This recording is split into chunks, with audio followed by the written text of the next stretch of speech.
a slightly different end result, but same sort of thing. At the end of the day, we're bringing in fibres and we're splicing it to other fibres.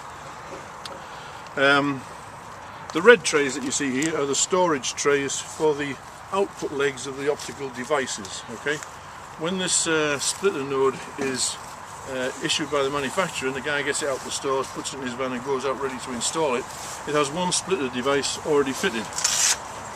Happens to be on the other side, people. Yeah. And this is just our version of it, or a version of it, so that it shows what it is.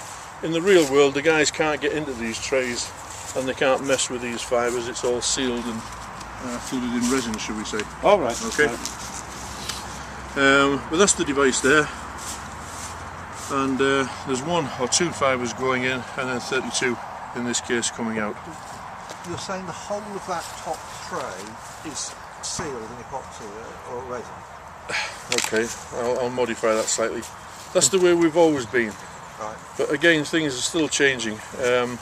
To get the maximum out of these joint closures, yeah. Right, we've had to lower things, incorporate things, and the actual input splice now to the device is actually done on the same tray as the device. Okay. So the engineers, in theory, do have access to it.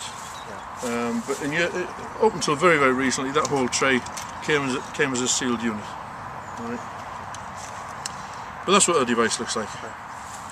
The 32 fibres that leave the tray here are segregated into bundles of 8, and 8 fibres are stored on each of these red trays.